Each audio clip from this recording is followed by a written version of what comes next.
No more StinkyMonkeys.com production. Slumdog Millionaire gets 4.5 out of 5 stars from the Freditor. Slumdog Millionaire is the latest artistic achievement from the director of Trainspotting and 28 Days Later, Scotland's Danny Boyle. Easily my favorite director of the last decade, Boyle continues to top himself as both a filmmaker and an agent provocateur.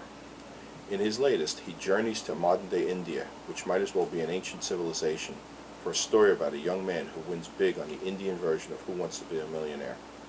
But make no mistake, this is no fairy tale. No Hollywood dream movie of what it would be like for a poor kid to cash in on a big game show.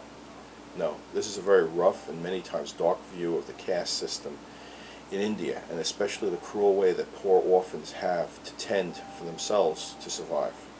But for every episode of darkness and cruelty, there is also one of beauty and light, making this more of a Dickensian-type story along the lines of Oliver Twist. The young man, Jamal Malik, played by newcomer Dev Patel, has made several million rupees when we see him being tortured and questioned in a Bombay police precinct as a possible fraud suspect.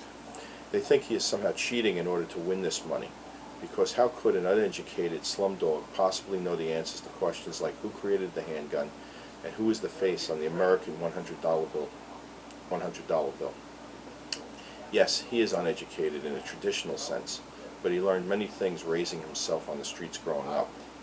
Every question conjures up a memory, many times a brutal one from his past. A Muslim boy living in the poorest part of India, even his games are fraught with danger. Early in the film, Jamal is a little boy of about 5 or 6, with his brother Salim, are playing a game of cricket with their friends on an empty tarmac when the whole gang gets chased by the local cops with the sole intent of beating these poor urchins with their nightsticks. The scene is both scary and funny and sets up many such episodes throughout the film. In fact, much of the movie plays out like a violent Little Rascals. But for these, the best revenge is growing up and living a better life. And while playing a millionaire would seem to be part of that life, Jamal actually has bigger and more personal plans of being on the show.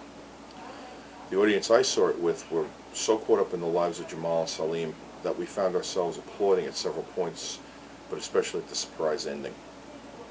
Danny Boyle's films feel like heavy lifting at times, but then burst with great comedy to pick you up again. The scene at the Taj Mahal are some of the funniest in the film. My good buddy Mark went with me after work Thursday to check out this gem, and he's considering seeing it again with his wife since he liked it so much. In 1996, he turned me on to Trainspotting and the work of Danny Boyle. I'm forever grateful. Although I did ask him several questions regarding plot points during the movie, and he had no answers. He's way smarter than me, so I expect better behavior from him. I said he was like Cliff Notes with no answers. But at the concession stand, we did get to eat some delicious hard Bavarian pretzel bits like they sell in Amish County. So the night was a total success. Auf Wiedersehen from the Freditor.